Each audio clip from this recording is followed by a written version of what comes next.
Qué bueno estar acá, la verdad. Encantado. Gracias. Estamos, bueno, justamente con Ricardo Gil, cabo segundo, maquinista, crucero Ara General Belgrano. Muchas gracias por estar acá, Ricardo. De ¿Cómo nada. andas? Bien, gracias a Dios, bien. Y bueno, vamos a ver qué es lo que te puedo contar, qué es lo que te interesa de la vivencia, de mis vivencias en la Marina, en las Fuerzas Armadas. Vamos a pedir que te presentes, que nos cuente quién sos, dónde naciste, cómo era tu familia. Soy de San Juan, tengo dos hermanos más chicos. Mis padres fallecieron, mi padre falleció en el 81, en 1981, y mi madre falleció hace 3 años, en el 2022. Yo ingresé en la Marina a los 16 años, en la Escuela de Mecánica de la Armada, en la carrera de suboficiales. Me fui a vivir a Buenos Aires con 16 años. No conocía nada, con toda la inocencia de la provincia y los sueños que uno tiene con esa edad. Las vivencias ahí son muy distintas a las que ahora se pasan en una escuela militar. Eran diferentes las exigencias, tanto físicas como la parte intelectual, ¿no? Después de 3 años en la escuela, me dieron de pase al crucero de la General Belgrano, que es donde pasé el conflicto de Malvinas. Soy sobreviviente del naufragio.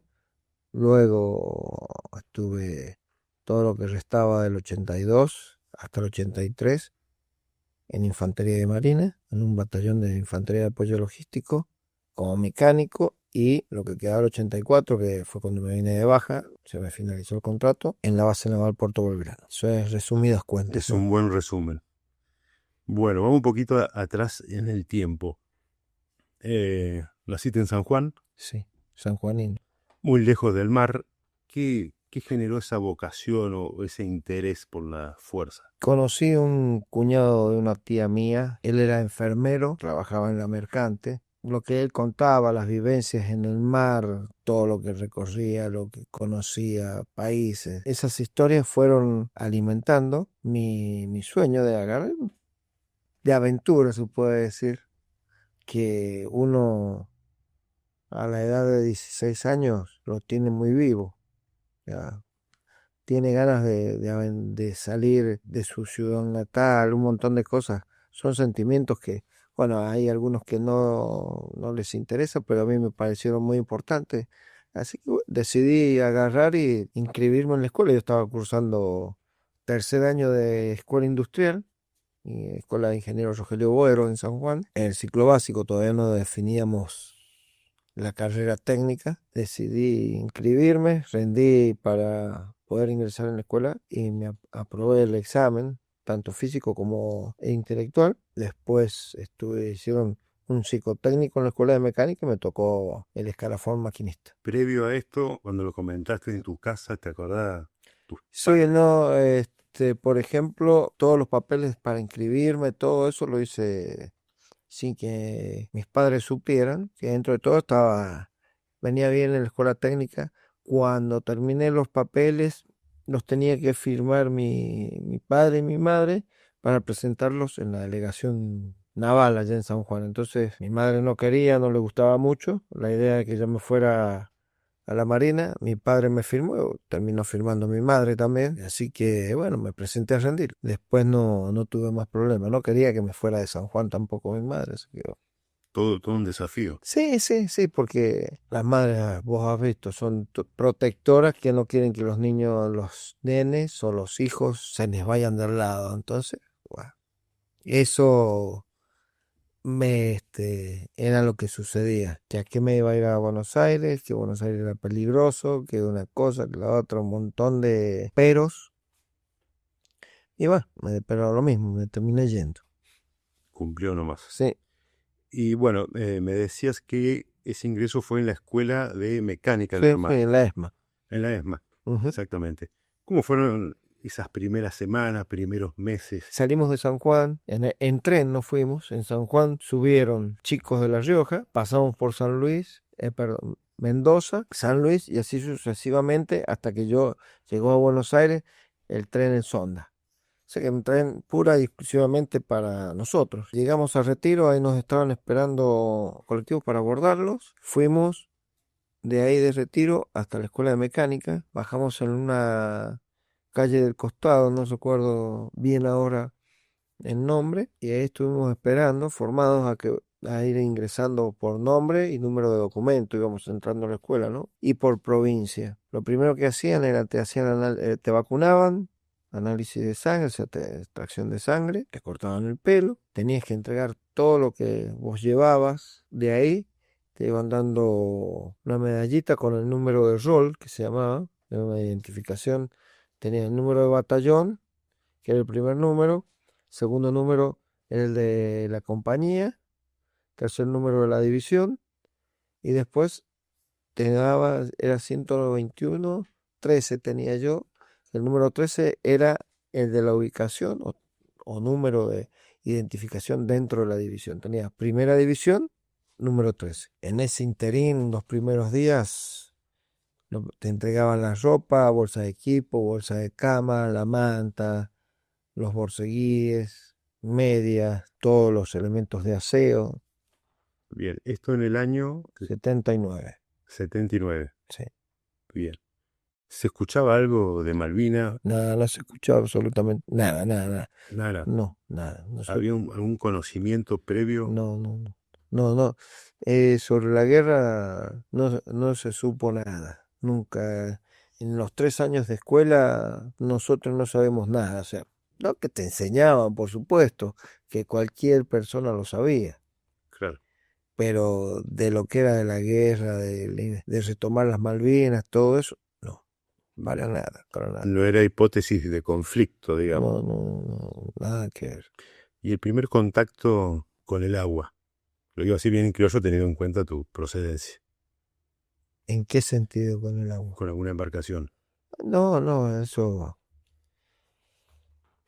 Por ejemplo, nosotros en la escuela teníamos todas las materias para que más o menos te des una idea a qué te dedicas en la escuela. Vos te levantás en la mañana, te higienizás, afeitás, todo eso, ¿no? Por supuesto, te vas a formación, de ahí formación vas a desayunar, de desayuno te vas a estudio libre, que vas a estudiar las materias que tenés más atrasadas, todavía no empezar las clases. Después tenés la formación de izado del pabellón, formación de pabellón, en el patio, la plaza de armas. De ahí te vas a clases. Nosotros teníamos física, matemática, historia, geografía, educación cívica, tenés deportes, ¿viste? Tenés talleres especializados según el escalafón que vos tengas, tenés talleres básicos, después tenés polígono, tenés natación, todo eso en la escuela. En el año 78, las carreras o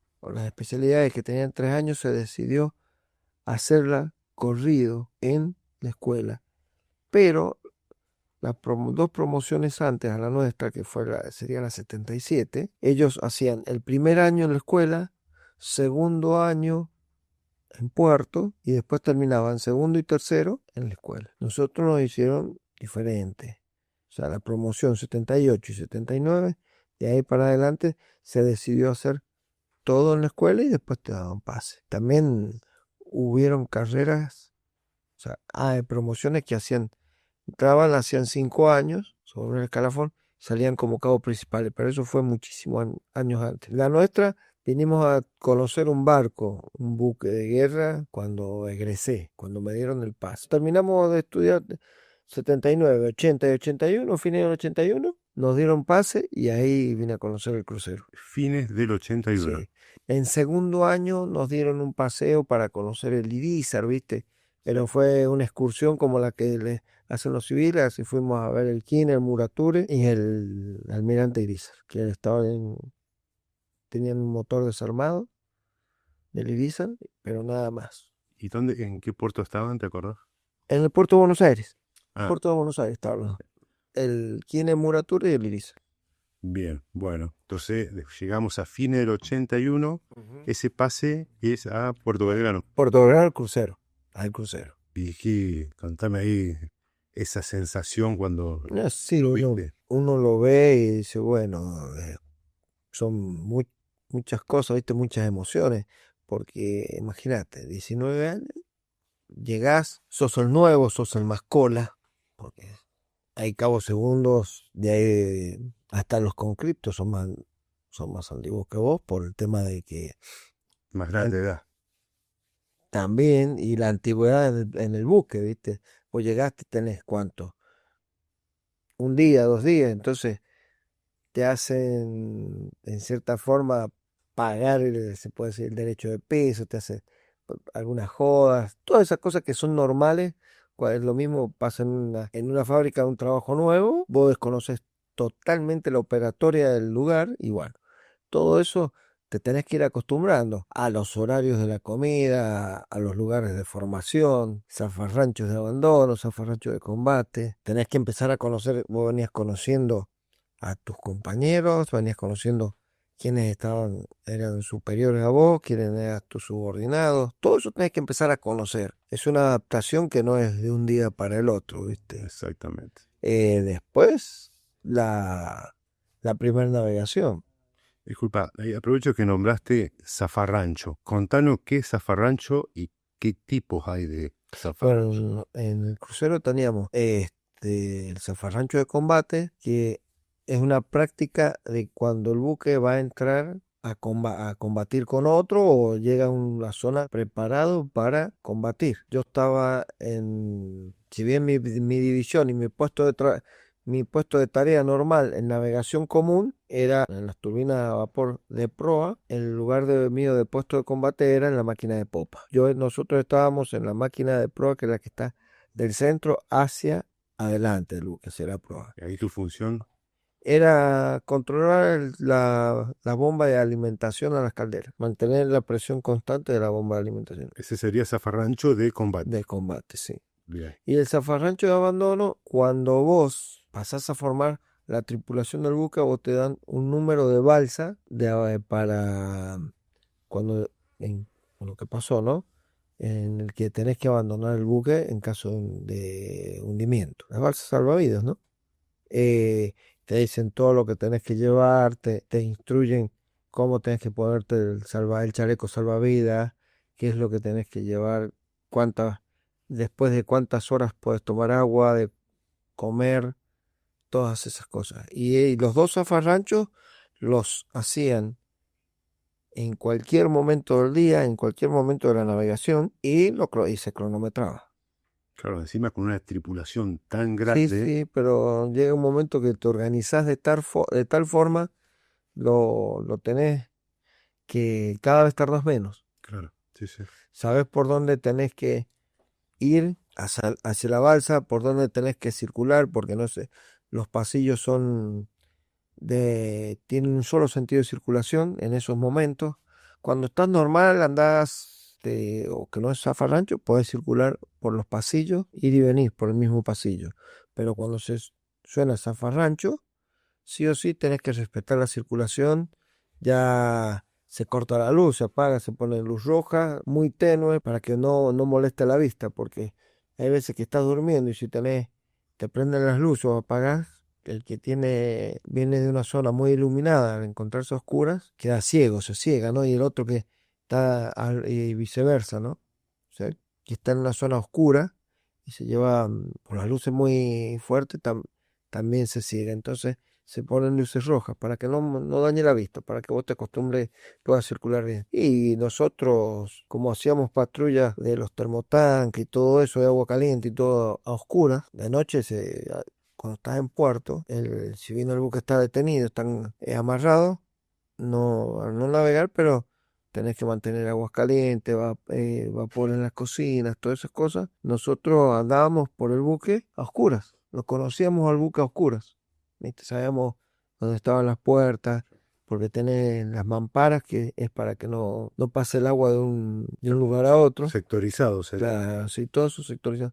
para que no pase el agua de un lugar a otro. Entonces nosotros conocíamos todas esas partes.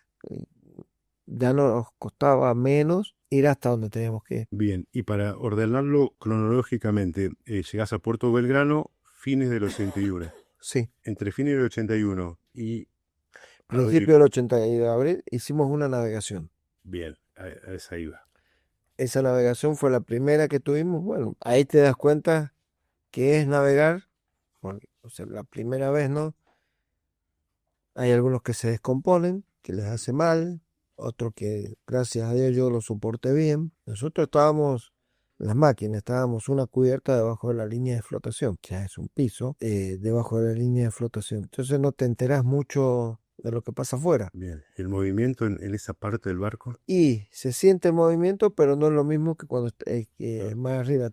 Y al no ver, o sea, al no ver que el buque se mueve, lo sentís menos también. Pero sí, es una tormenta buena, con buen viento, con buena velocidad de viento, con altura de olas que sean altas, el buque cruje, se queja. Son lo mismo que un vehículo cuando pasa por algún lado, vos sentís que el chasis se cruje.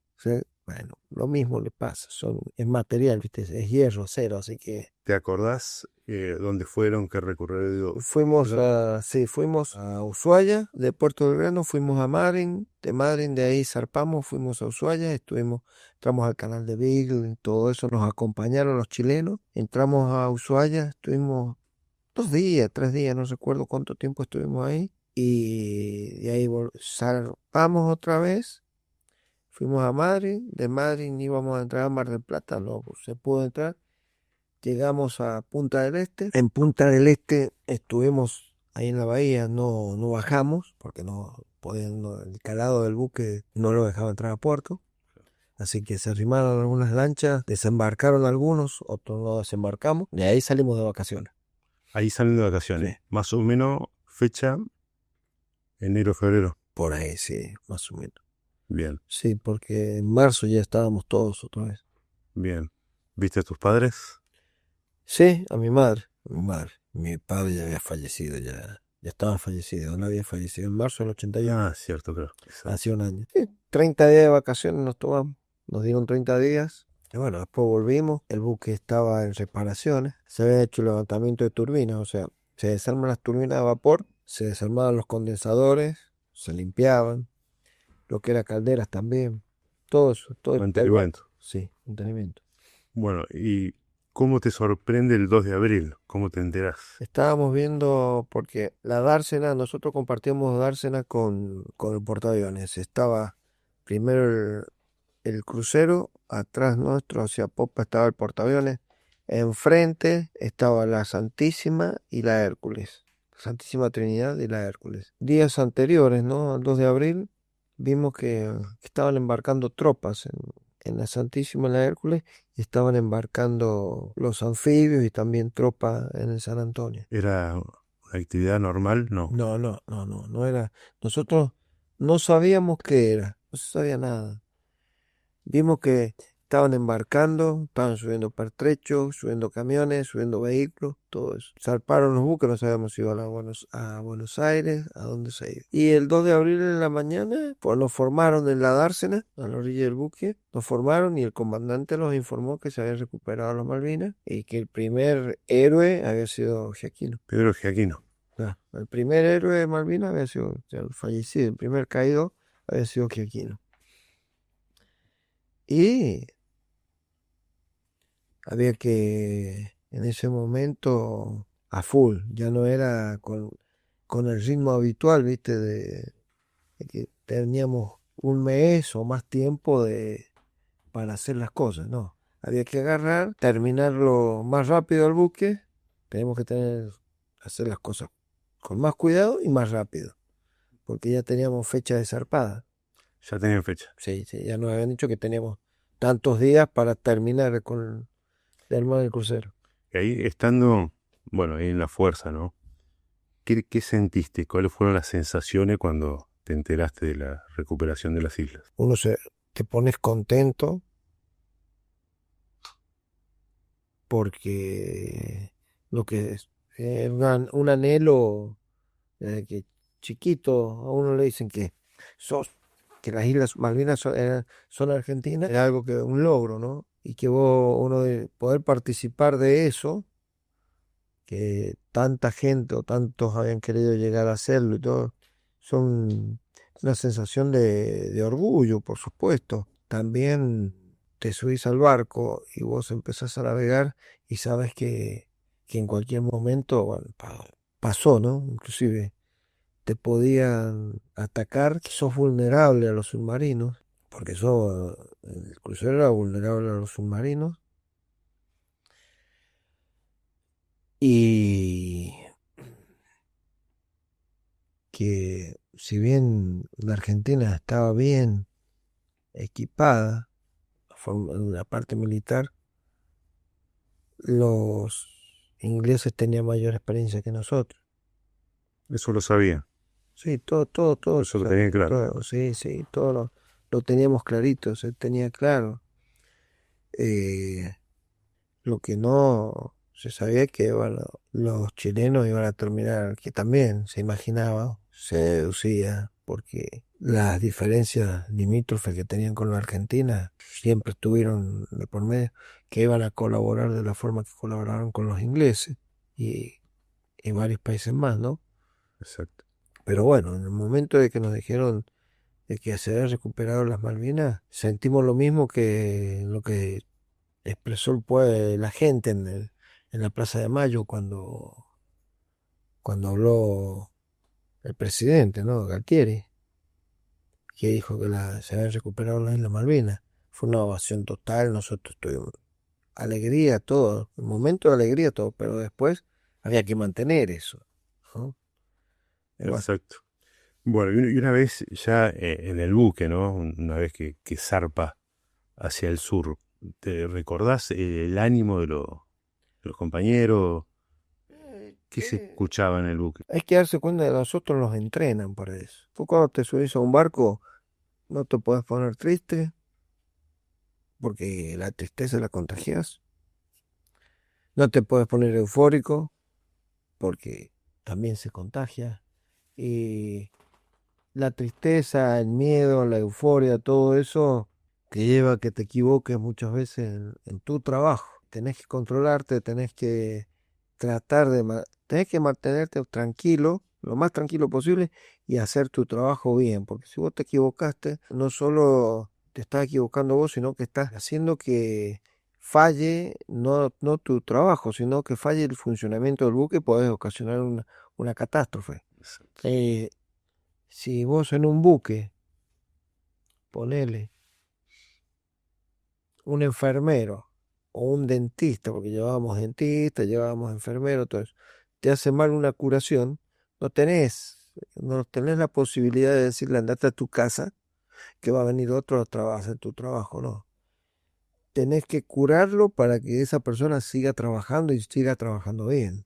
El cocinero tiene que hacer bien la comida para que la gente esté conforme y no se enferme. Y nosotros teníamos la obligación ponerle lo que es el maquinista dentro del buque es el que tiene que tener agua potable, los destiladores, potabilizadores de agua, tenés que tener las cámaras frigoríficas, tenés que hacer andar los generadores para que el electricista que es el que maneja los tableros y todo eso, genere la electricidad para que ande todo lo que se mueve con corriente, y la calefacción del buque, el agua con la que se bañan, la gente no se te puede estar bañando, si bien tenés horario de agua caliente, de agua fría, para poder bañarte, pero la gente no se puede estar bañando con agua fría, ¿viste? Porque se enoja. Entonces, vos cuando llevas una navegación 30 días y se te enoja alguien por el agua caliente, que no se pudo bañar con agua caliente, y te ves en el pasillo, che, ¿por qué no me das agua caliente? ¿Por qué no? Todo eso, todas esas cosas hay que evitarlas. Entonces, tanto desde el peluquero hasta el maquinista, el último conscripto, que es el que iza la bandera o así la bandera, y el comandante, hay que mantenerte tranquilo y hacer de la mejor forma tu trabajo para que el resto esté conforme, no haya descontentos y el buque siga flotando. Porque uno que se equivoca, pues el riesgo de que el buque deje de andar. Repercute. Exactamente. Es como una familia. Tu hijo se enoja, y empieza a haber discordia con un montón de cosas, que no almorzás tranquilo. Todas esas cosas eh, las tenés que mantener.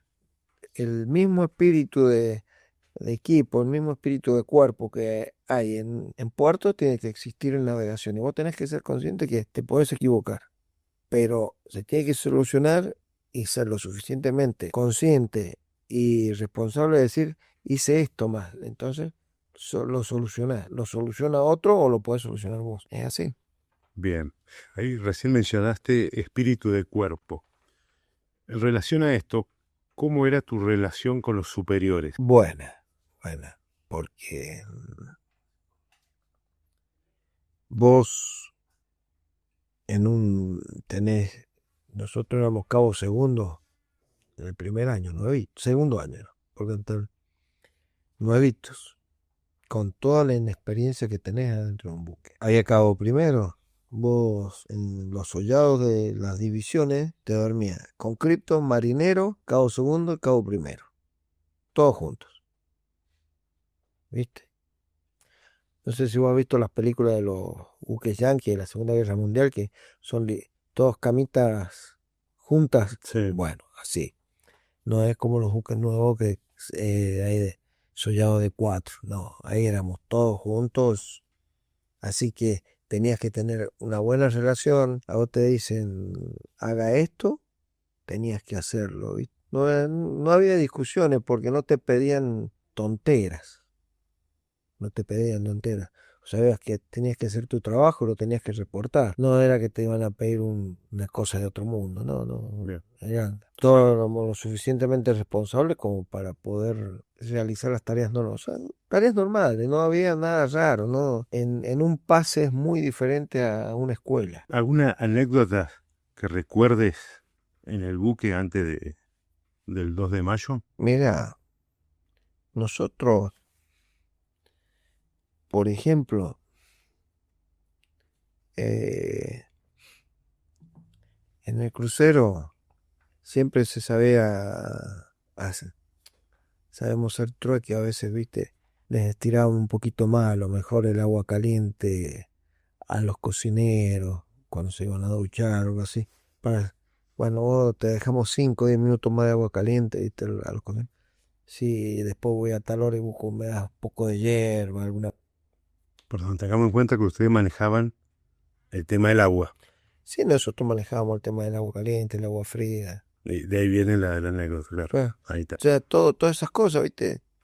Pero siempre a nosotros vivíamos debajo de las cubiertas. O sea, el maquinista y el electricista vive debajo de las cubiertas. Vivíamos más en la máquina que a lo mejor que en el soñado nuestro. A veces no íbamos al comedor, comíamos en la máquina, viste, allá abajo. Estábamos más cómodos, nos conseguíamos algo, viste. Claro, era sala de máquina, el sollado, comedor y bueno, no mucho más, digamos. Y a lo mejor si tenías ganas y estaba lindo el día, te ibas a la cubierta principal. Si estabas navegando en situación normal, porque si tenías condición Z, no podías salir, o sea, era todo cerrado, todo sellado, ¿viste? Las puertas estancas, todo cerrado. Bien. Estaba en posición de combate, o sea, zafarrancho de combate. Cada uno tenía su puesto, entonces no podías andar en la cubierta. No estaban de paseo. Claro, exactamente. Y de noche, bueno, podíamos pegarnos una escapada cuando estaba así normal, no había tormenta, porque el Atlántico Sur es bastante agitado. Y había mar de aceite, que no corre viento, nada. Está planchado el mar, el océano. Vos a veces salías a la cubierta y no se veía nada, a 2 metros, porque el buque navega a oscuras. Salís y se ve el océano negro, todo oscuro, y el cielo. Nada más, esto es una sola cosa, es algo que es muy lindo. Poco común, ¿no? Sí, Ese sí, mar de aceite, sí, ¿cómo le llaman? mar de aceite. Bueno, transcurrimos la semana, los días, antes de llegar al 2 de mayo, el 1 de mayo. ¿Vieron algo que les llamó la atención? ¿Algún comentario, novedad? Nosotros Sí. en el 1 de mayo se hizo zafarrancho de combate, me tocó puesto de combate en la máquina de popa, en los eyectores de aire, decían que habíamos llegado hasta Malvinas. se iba a ser un operativo, nosotros teníamos que servirle de apoyo al portaaviones. El portaaviones tenía que salir los A4Q, me parece. Y al portaaviones lo venían escoltando la Hércules y la Santísima Trinidad. Bueno, y los escoltas nuestros era el Buchar y el Piedrabuena, que ellos tenían sonar. Nosotros no teníamos sonar. Venían uno de cada costado por si nos quería atacar un submarino, y se venía diciendo que había un submarino dando vueltas.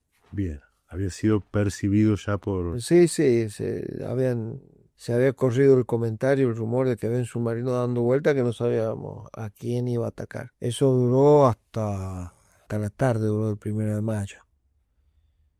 Y yo, que entraba de guardia a las 4 de la mañana, no la hicimos. De 4 a 8 entraba. No la hicimos esa noche la guardia. Y a la mañana siguiente, bueno, el 2 de mayo, yo entraba a las 4 de la tarde. Ya habíamos salido de la zona de exclusión 4 de la tarde del 2 de mayo. era tu turno. Sí. Ingresaba tu... Yo entraba a las 4 de la mañana hasta las 8 de la mañana, y de 16 a 20. Bien. 4 horas de guardia, 8 de descanso. A ver, sí, más de descanso, eran 16 horas de descanso. Bien, ahí, antes que continúes con lo que sucede los minutos siguientes, ¿le llegó a usted novedades de lo que estaba pasando en la isla, teniendo en cuenta el ataque británico del 1 de mayo? Sí, nos informaban, por, por los comunicadores internos del buque, nos informaban de lo que venía sucediendo en las Bien. islas. Tenían conocimiento entonces. Sí, sí, sí. Yo no recuerdo, no le prestábamos mucha atención porque estábamos en otra cosa. Claro. Al menos los compañeros míos y todos, porque mientras estábamos tiempo libre, podíamos jugar a las cartas, charlar, a conversar, cualquier cosa. Era, de cierta forma, una navegación más. Ingresaste a tu turno, 16 horas, Sí, 2 de mayo. sí. Bien. ¿Cómo siguen esos minutos? Bueno, nosotros, 4 y 1 minuto, 4 y 5, pegan el primer torpedo, que al buque lo frenó, lo paró en seco, que fue el de proa. Sí, sí, el de proa fue. Y que es el que le parte le rompe la proa, se la parte, no le hace un hueco. Y le pegan con el segundo en la máquina de popa, que es el que levanta hace el hueco en el medio. Ahí, cuando estamos tomando la guardia, antes de que sucedieran los impactos, le pregunto a un compañero mío, le digo, che, Indio, le digo, ¿está todo normal? Sí, me dice, está todo normal. Yo entrando a la guardia y él saliendo. Me dice, sí, sí, está todo normal. Y bueno, pasó lo de los torpedos. Un cabo principal que estaba encargado de la planta baja en el turno ese de la guardia, maquinista, gritó torpedo. Que íbamos a salir por el tronco escape, que es un caño con escalera y tiene distintas puertas, las cubiertas, ¿no? Para poder llegar a la cubierta principal y salir a buscar la balsa. Pero dijimos que seguro que estaba inundado, porque tenían que haber pegado en algún lado tenía que haber pegado el tronco escape, y seguro que se estaba inundando el tronco escape. Así que decidimos salir por las escaleras normales, por la puerta normal, la puerta principal de la máquina de proa, que tenemos que subir 2 cubiertas, o sea, 2 plantas. Estaba la planta baja donde estábamos nosotros, estaba la planta alta, que estaba el control de la turbina de proa, la turbina principal de alta y de baja. Y subimos esas 2 plantas, llegamos hasta la cubierta donde estaba la despensa. Salíamos, estaba la puerta de la máquina, estaba contra la puerta de la despensa. De ahí cruzamos de una borda a la otra, porque ya se estaba escorando, estaba inclinándose así. ¿Ya habían sufrido el segundo impacto? Sí, sí, sí, sí, ya. Cuando nosotros estábamos saliendo ya nos habían dado los dos torpedos. ¿Qué distancia en tiempo hay del primero al segundo? Mira, nosotros sentimos uno solo. Los tipos lo lanzaron, lo tienen que haber lanzado muy poca diferencia de tiempo porque se sintió, yo al menos sentí uno solo. Es que esos minutos siguientes, que se escucha, que se ve, que se No se huele. ve nada, no se ve nada. Por eso como yo te decía que nosotros andábamos, lo conocíamos al buque oscura, que es lo que nos ayudó. Claro, a salir. Se sentía olor a cable quemado, olor a pintura, gritos, un poco de gritos también. Ustedes estaban en la sala bajo la línea de flotación. Sí, Claro, estaban lejos, lejos de la cubierta. claro, claro. Nosotros estábamos, o sea, del, de un edificio vendría siendo el primer subsuelo, no el segundo. Salimos a la planta alta, estábamos en planta baja de máquina de proa, subimos planta alta de máquina de proa. De ahí pasamos a la cubierta donde estaba el comedor, que es donde estaba el hueco grande, al costado, ponele, nosotros estamos acá y ahí en la calle, en el gimnasio, enfrente es donde pegó el torpedo, ¿viste? Que es el que hizo el hueco, que es el que rompió comedor, cantina, sollado de los electricistas, sollado de los cabos principales y el hangar. Cuando salimos a la despensa tiene que haber estado 2, 3 metros de 5, ponerle, del hueco, donde estaba entrando el agua. Entonces, salimos, habremos caminado 1 metro, había un pasillo que cruzaba hasta el otro costado del barco, hacia la otra borda. Por ahí caminamos, llegamos a la parte alta del buque porque estaba ya escorado, estaba escorando. Tuvimos que esperar que nos abrieran arriba las puertas, porque tenía la escalera y eso tiene unas tapas que se atornillan. Bueno, esas tapas estaban atornilladas todavía, si bien habíamos salido de la zona de exclusión, todo, pero estaban atornilladas todas las tapas esas, con mariposas. Bueno, las abrieron la gente de marinería, las abrió y nos abrieron las puertas esas para poder salir a la cubierta principal. Y de ahí cada uno buscar su balsa. Qué momento. Sí, pero esos momentos es cuando, si bien tenés la adrenalina y sabes que si no te moves te morís, es cuando más tranquilo tenés que estar. No te puedes desesperar, ¿viste? Porque, Y como bien decías, se conocía en el buque de memoria. claro, claro, y además el entrenamiento o sea, que tenés, porque tenés a cualquier momento del día, estés almorzando, estés durmiendo, charlando con otro, tomando mate, te sonaba la alarma de abandono, de zafarrancho de abandono y tenías que salir corriendo. No podías llegar, viste, no, estaba en el baño, no, no. Sí, sí. Te tenés que subir el pantalón y salir. Bien. Estaban bien entrenados. Llegan a cubierta, buque escorado, buscan la balsa. Sí, había que buscar la balsa. Sabíamos dónde estaba la balsa. ¿Estaba esa balsa en ese momento? Sí, no, no, las balsas, viste que son, viste en los buques, ese cilindro blanco que se ve, bueno, eso es la balsa. Claro. Esa es la balsa. Y bueno, la balsa, estaban amarradas, estaban atadas donde tenían que estar, porque no se suelta fácil. Eso tiene lingas, ¿viste? Si le da el agua salada, tiene un sensor que se abre, entonces la balsa sale sola. Pero si vos la querés soltar, tenés que soltarle esas lingas. Tiene unos dispositivos que vos la aflojás, la podés bajar. No me acuerdo cuánto es que pesa la balsa, pero la adrenalina del momento, la ansiedad, no sé qué es lo que te puedo decir, la bajamos entre dos. Generalmente lo hacen entre 4 o 5. Bueno, en ese momento la bajamos entre dos. Y no era, yo pesaba 63 kilos y el otro pesaba lo mismo que yo, no era mucho más grande, nada, no, no. Era bajar la balsa y bueno, había que tirarla al agua. Antes de bajar la balsa, nos formamos en cubierta, ¿viste?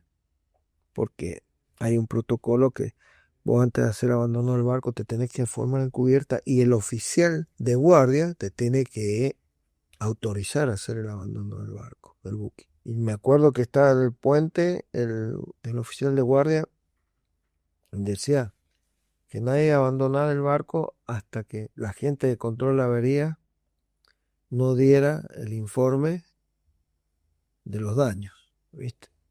Entonces informa a la gente de control de avería que había que era irreversible el daño que tenía. Tiramos las balsas al agua. Eso, la balsa tiene una soguita, una drisa, que vos la tenés que tirar 20 metros, tiene, dispara unos botellones de aire comprimido, de un gas comprimido que tiene, se empieza a inflar la balsa, se abre la cubierta, ese huevo, que parece un huevo, eso se hunde y queda la balsa flotando. Vos agarrás y una vez que tiraste la balsa, la ataste todo, el tema era cómo llegamos a la balsa, porque ¿A qué altura estaban? no era, en cierta forma, uno de los problemas era la altura que tenía, sino también la inclinación. Claro, Porque si vos ya tenía un grado de escorado que no podías tirarte de la cubierta a la balsa porque ibas a pegar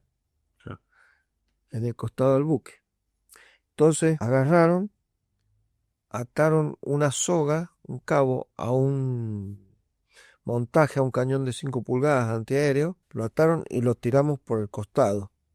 Entonces bajábamos por el cabo ese, por la soga, nos parábamos en la coraza, que tenía 30 centímetros, la que yo te había comentado antes, la coraza del buque que tenía 30 centímetros, nos parábamos ahí y esperábamos a que la balsa se arrimara Con la ola. con la ola, con el movimiento del mar, a que la balsa se arrimara, bueno, y de ahí te tirabas. Vos le apuntabas a caer arriba de la balsa, adentro de la balsa, y bueno, lo más arrimado posible. Y si se movía la balsa, caías en el agua, te sacaban. Bueno, yo agarré y le apunté a la balsa, cuando me tiré, esperé que se acercara bien, me tiro, entré por la balsa, entré a la balsa, gracias a Dios, y cuando me caigo adentro, abrí los brazos para no pasar de largo. Con la cabeza pego en la otra parte de la balsa para poder quedar adentro. Y bueno, una vez que estabas adentro de la balsa, te tenías que sentar, irse acomodándote en las orillas con los pies estirados para que los que iban llegando se pudieran tirar. Y no lastimarse y no lastimarte vos tampoco. Cuando usted ingresa, ya habían algunos compañeros acá. Sí, había uno o dos, me parece, si mal no recuerdo. Bien. Y bueno, en la balsa éramos 18, 20. Incapacidad por ahí, ¿no? La balsa le entraban 36 personas. Bien. Había espacio. Sí, sí, sí, sí. Había balsas que, bueno, tengo un camada nuestro que iban tres en una balsa y bueno, esos tres fallecieron por frío En otra balsa. en otra balsa, sí. No, en la balsa nuestra, gracias a Dios, no falleció nadie. En algunas fallecieron porque iban heridos, otros habían algunos que estaban sucios con petróleo. Yo en la nuestra iba uno, no me acuerdo el nombre, que estaba también sucio con petróleo. ¿Cómo estuvieron con el tiempo respecto al abandono y al abordar la balsa, digamos? ¿Pudieron hacerlo rápido? ¿Tuvieron jugado con el tiempo? No, Porque se hunde muy rápido el buque. sí, pero lo habíamos abandonado. Bien. Todavía el que quedó arriba es porque estaba muerto ya. La cantidad de balsa alcanzaba, el tiempo también. Sí, sí, se hundió, tardó 45 minutos más o menos, si mal no recuerdo. ¿Lo viste? Sí. ¿Qué se siente? Comparándolo con la vida civil, es que vos agarrás, estás parado frente a tu casa se prende fuego y vos no puedes hacer nada. Y te quedas sin nada. Eso es lo que se siente. Que te quedas con lo puesto. Eso es lo que se siente. Nosotros lo vimos al buque, nos queríamos alejar. Las balsas tenían unos ramitos chiquititos, no nos podíamos alejar del buque porque teníamos el miedo de que nos succionara, Claro. pero el buque termina de escorar, queda con la quilla de costado y se hundió muy suave, no se paró, no, se hundió suavecito, entonces no succionó, no se llevó a nadie. Lo único que sí, el agua, varias balsas las rompió en la proa, porque las llevó contra el agujero, contra los hierros, el agua, ¿viste? Más las olas las llevaron cuando entonces las rompieron las balsas. Pero después, bueno, lo más peligroso que tuvimos que pasar fue esa noche, la tormenta que tuvimos, una tormenta de olas de 8 o 10 metros, algo así, 12 metros de altura. Es difícil dimensionar el tamaño de esas olas. Claro, porque es como si en el dique de la Florida, digamos, ¿no? En un dique vos agarrás, tirás una hormiga arriba en un corcho y empieza a correr viento. Es lo mismo, te sentís una hormiga arriba de un corcho. Sabés que la balsa no se hunde si no se da vuelta, que no se hunde la balsa no se hunde. Mientras que esté inflada y no se dé vuelta, no se hunde. Ahora, el agua te cae, si viene cerrada la balsa, tenés que tratar de que la balsa esté en la posición que tiene que estar. Es flexible, o sea que te la aprieta, el mar la aprieta, la dobla. En un momento estás arriba de una ola, en otro momento estás en el aire, en otro momento te está cayendo el agua de la ola encima. Insoportable. Exactamente, exactamente. Nosotros estuvimos 23 horas 15 minutos hasta que nos rescató el Piedra Buena. 23 horas. Fue una de las que primero rescataron. No dormimos, no descansamos, no tomamos agua, nos vomitamos por el movimiento, orinados y, y más por el frío, deshidratados, no teníamos fuerzas en las piernas. El agua también filtraba, entraba, todo eso y no nos podíamos parar, ¿no? ¿Cómo estaba el ánimo? Bueno, creo que lo estás describiendo, ¿no? Yo llevaba mucho tiempo que no rezaba. Bueno, en ese momento de las 23 horas, 20 horas tengo que haber estado rezando. Ahí te das cuenta que Dios existe. Te dice, bueno, ahora a vos no te toca. Tenés que tener fe, fe, sea de la religión que sea, tenés que tener fe en que vas a salir de ahí. Porque si perdés la esperanza, perdés la fe, no salís, no salís. Claro. Y no digo solamente de ese momento, ¿no? Porque todos los, todos los años tenés que volver a salir. ¿Entendés lo que te digo? Los recuerdos, se viene todo igual. Así que es hasta que te rescatan, hasta que fue algo que actuás, actuás. Vos tenés, es subsistir, es sobrevivir. Sabés que no tenés que comer, porque tenés caramelo, tenés chocolate, tenés pastillas para potabilizar agua. Pero eso recién después de las 24 horas. Pasan toda la tarde del 2 de mayo en la alta mar, en la balsa. Sí. Toda la noche del 2, o ya el 3, y visualizan los aviones el El 3, 3 de mayo a las 12 del mediodía. casi 24 horas después, poco menos. En, a nosotros, no sé, cuando teóricamente dicen que vos tenés que atar las balsas para que vayan todas juntas. Bueno, eso es en mar tranquilo. Claro, no con ola de 10 metros. No con lo que es el Atlántico Sur. En el Atlántico Sur, vos sí o sí tienen que estar sueltas las balsas, porque si no No se rompe. se hunden. Se rompen y te las hunden. Arrancaba, porque la balsa trae una soga hacia la vuelta para que se agarren, poder subir, y viene pegada con caucho. Bueno, pero eso corre el riesgo de que lo arranque, la otra balsa o la balsa tuya se mueva para un lado y la otra para el otro, te enganche justo una ola, lo arranque y sonó la balsa, se rompa. Entonces decidimos soltar todas las balsas. Total, no nos íbamos a ir muy lejos.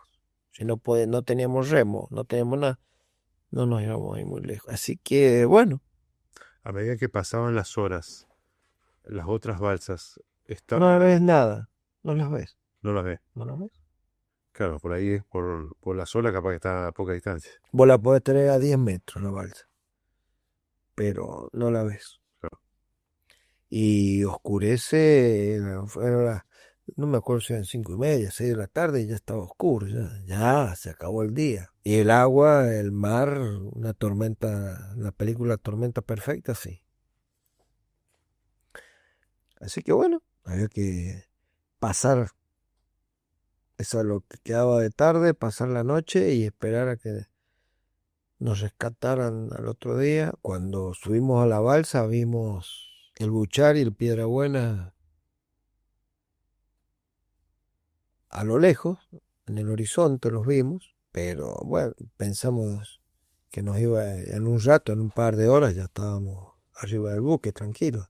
Pero después nos dimos cuenta, pasaban las horas y no se, no se arrimaban porque claro, había sido un submarino y iba a querer agarrar y hundir a los otros dos. Inclusive les había disparado un torpedo a cada uno. Claro, está estipulado que incluso la escolta en ese caso, en el caso de ataque, se retira. Parece ilógico, ¿no? Pero, Por protección de no perder más naves y más gente. claro, Entonces, claro, los vimos, pensamos, bueno, en un rato estamos arriba de uno de los otros destructores, tranquilos, pero no. Nos tocó toda la noche de tormenta noche larga. larga. Inclusive la escolta también tuvieron una noche larga porque nos estuvieron protegiendo, haciendo el aguante en cierta forma. Toda la noche, el Piedrabuena y el Buchar, que cuando amainara, o sea, se mejorara el tiempo, poder rescatarnos. Claro. Los aviones nos descubren porque habían encontrado al otro día a las 12 y nos encuentran porque vieron los tambores de combustible del helicóptero. Eran tambores de 200 litros, nosotros llevábamos un helicóptero en el hangar, entonces vieron los tambores que iban flotando en el mar y se dieron cuenta que estábamos sobre la corriente antártica. Entonces la siguieron y encontraron el grupo de las balsas. Nosotros nos vimos el avión a las 12 del mediodía. Y bueno, le hicimos señas. Ellos nos vieron medio como el cohete, haber hecho las señas, pero porque la balsa al ser naranja se ve desde arriba, ¿viste? Desde el cielo. Entonces nos vieron y estábamos esperando que nos rescataran como a la 1 de la tarde, pero no nos rescataban.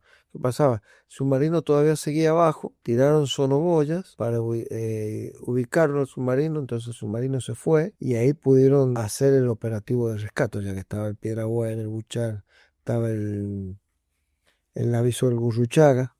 Todos ellos nos rescataron para llevarnos a Ushuaia. Con esas tres embarcaciones se rescató Sí, sí. toda la No me tripulación. acuerdo, no recuerdo si tuvo otra, pero no sé si el Bahía Paraíso. Esa sí sé que estuve. El momento del rescate, nivel de complejidad. Cuando nos rescatan a nosotros, tiran la guía, que es una bolita con un lazo, una falsa boza, que es una soga de media pulgada aproximadamente. La tiran para que nosotros la agarráramos. Cayó el agua 2, 3 veces. Entonces, cuando la podemos tomar a la falsa boza, el movimiento del agua nos arrimaba y nos alejaba. Entonces eso corría por las manos, la soga. Nos quemaba hasta que agarramos y nos pudimos sujetar, arrimar bien a la embarcación, acompañar el movimiento del destructor. Ahí nos tiran la escala de gato, bajan la escala de gato para que nosotros subiéramos. No podíamos subir porque no teníamos fuerza en las piernas. Nos parábamos, pero no podíamos, teníamos principio de congelamiento. Sino que estábamos congelados. Pero, ¿qué hice yo? Yo agarré, me paro, cuando la balsa se arrimó a la escala de gato, yo me tiro hacia adelante y me trabé con los brazos en la escala. Entonces ahí me izan, cuando me izan, me suben a la cubierta del destructor y entre dos compañeros me llevaron hasta la cocina. No la cocina, el comedor, hasta el comedor. Ahí nos daban caldo de pollo caliente y Bueno, nos daban ropa seca, todo eso. Y nos tomaban el nombre, el número de matrícula, la división donde habíamos estado. Yo cuando me terminaron de tomar los datos, todos, recuerdo que el caldo de agua caliente, de pollo, los muchachos lo tenían, era un vaso aproximadamente grande, de medio litro, tenían que haber sido esos plásticos, vaso grande. Ellos lo tenían con una rejilla en la mano. Nosotros lo tomábamos así nomás como si fuera, si estuviera frío, y lo tomábamos. No sentíamos la temperatura. Me preguntaron qué quería cuando ya me había sentado, me han tomado los datos. Le pedí agua y pan. Recuerdo que me senté así en la punta de una de las mesas con la bolsita de pan y agua.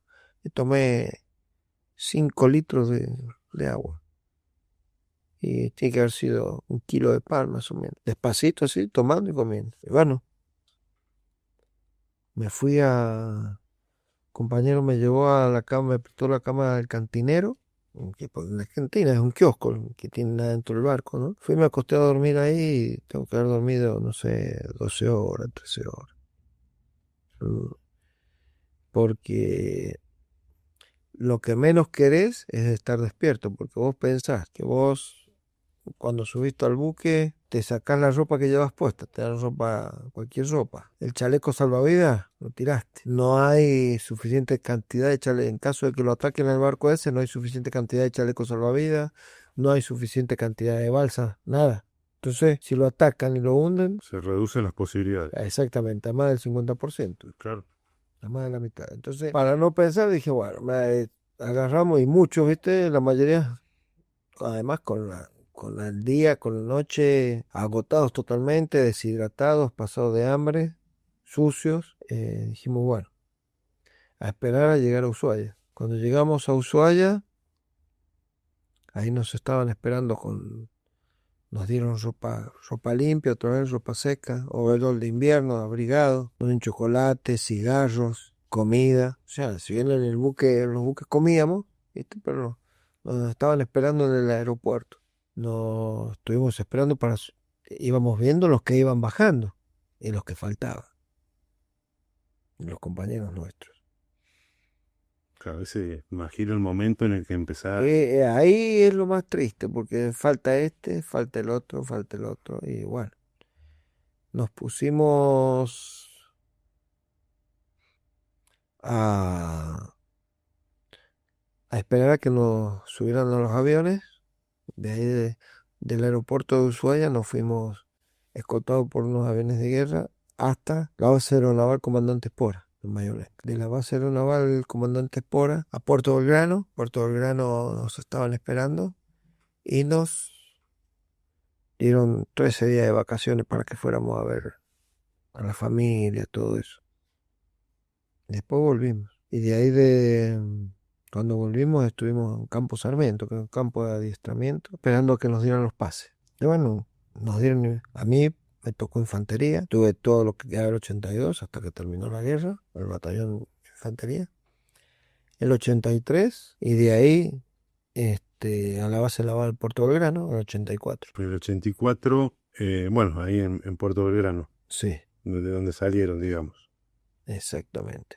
84 ahí en tierra. Bien, ¿cómo fue el recibimiento, digamos, en el continente por parte de los superiores de la fuerza? No creían que hubieran hundido el crucero Belgrano. Nadie creía que fue un punto, el hundimiento del crucero fue un punto de inflexión en la guerra. Lo hundieron y, y la Marina decidió replegar todo lo que eran los barcos. O sea, fue un punto de inflexión en todo aspecto. No, a nosotros había mucha inexperiencia con el tema de guerra, de un veterano de guerra. Se aprendieron muchas cosas. Con nosotros que fueron los primeros, ¿viste? Fuimos los primeros en llegar de la guerra como sobrevivientes, como derrotados, como lo que quieras, ¿viste? Mucha inexperiencia. Nos estuvieron aislados hasta que, bueno, decidieron que podíamos salir a Punta Alta, ya nos tenían los pases todos preparados, todo. Estábamos en que el campo Sarmiento, que se llama el campo de un centro de instrucción, ahí en la base naval Puerto Belgrano, centro de instrucción para los conscriptos. Dormíamos ahí, comíamos ahí, estábamos ahí, hasta que, bueno, terminaron de recoger las balsas, se identificaron los cuerpos, todo, y dieron la autorización para que pudiéramos ir a Punta Alta, salir franco, hacer una vida como cualquier otro, respetando, por supuesto, viste, a la otra gente, a los civiles, como se venía haciendo, porque es una ciudad más que nada naval, eso, todos los que trabajan en la base viven ahí en Punta Alta, ¿viste? Entonces, sin andar armando, haciendo problemas ni nada, ¿no? Todo tranquilo, gracias a Dios. Pero pasó tranquilamente una semana que nos dejaron salir, ya teníamos los pases, la fecha de pase otra vez del nuevo destino. El hecho de estar sin contacto con nadie fue bastante frustrante porque parecíamos más presos nosotros que los otros. Claro. Pero bueno, tendrían sus razones. Bueno, qué historia, ¿no? Sí, es algo. Te hago dos preguntas más, como para ya ir cerrando. Eh, ¿Cómo consideras que te trató la sociedad en todo este tiempo, en estos 40 y algo de años? ¿Y cuál es tu mensaje, tu reflexión respecto a tu historia, de lo que fue Malvinas? Al principio fue muy duro. Fue duro porque vos ibas a buscar trabajo. Yo salí de la fuerza en el principio del 85, ya estaba en San Juan otra vez. Ibas a buscar trabajo y no conseguías trabajo. No sé por qué te veían con mucho recelo, con un montón de cosas que, es como te digo, no estábamos preparados por una guerra para perder la guerra, no para ir a una guerra, sino para perder la guerra. Nosotros fuimos y combatimos, se cumplieron órdenes, fuimos a defender la bandera, fuimos a defender la bandera argentina y nuestra república. Que bueno, no se ganó la guerra por un montón de cosas que no están a nuestro alcance, a nuestro entendimiento en ese momento. No teníamos decisión nosotros y cumplíamos órdenes. ¿Estábamos preparados? Sí, sí, muy bien preparados profesionalmente. ¿Tenemos inferioridad de condiciones?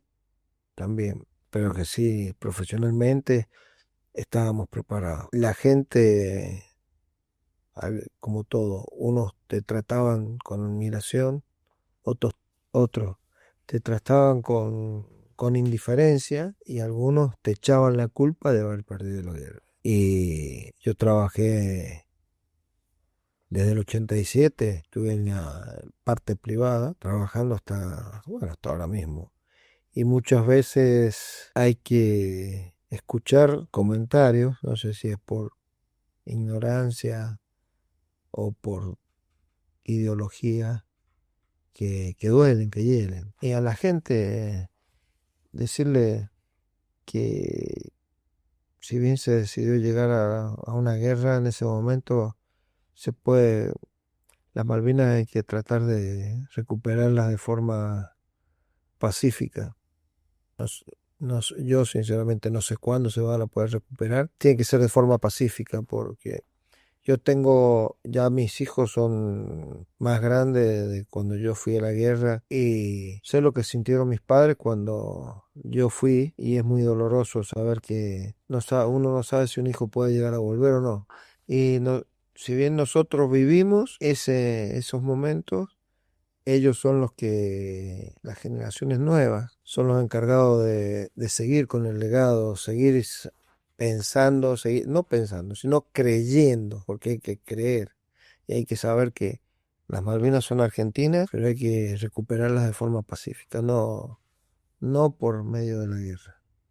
En una guerra no gana nadie, todos perdemos, todos, ya sea el bando que vence, el vencido, todos perdemos, porque no solamente es plata, sino son familias que quedan destruidas, padres que pierden a sus hijos, esposas que pierden a sus maridos, hijos que pierden a sus padres, y es de un lado y del otro, de un lado y del otro que quedan personas destruidas, familias rotas, personas destruidas físicamente, psicológicamente, y con el tiempo no se cura. Una mano, cuando una persona pierde un brazo, pierde una mano, cicatriza la herida, pero no se recupera el brazo ni la mano. Y psicológicamente pasa lo mismo. Uno lo ve, pareciera ser que está sano, pero llegan fechas, llegan días momentos, reuniones que se, que se abren las heridas y bueno, todo duele como en el momento en que sucedió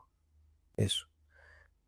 Así que no, nada más, nada más. Es algo muy doloroso, una guerra muy dolorosa. ¿Sentís que todavía estás en el crucero? Sí, sí, sí, sí. O sea, te pones a hablar y empiezan a aparecer los recuerdos, se sienten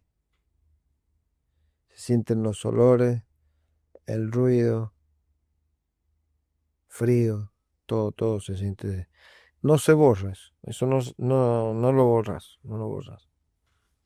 No lo borras. Ricardo, ¿te has sentido cómodo? Sí, sí, es a Dios. Bueno, espectacular. Esto no es periodismo, es sencillamente una charla, una manera de aportar a la causa. Y no nos olvidemos que nuestros héroes no caminen entre nosotros sin ser reconocidos. Muchas gracias por haber venido a la entrevista y principalmente gracias por todo lo que hizo en aquel 1982.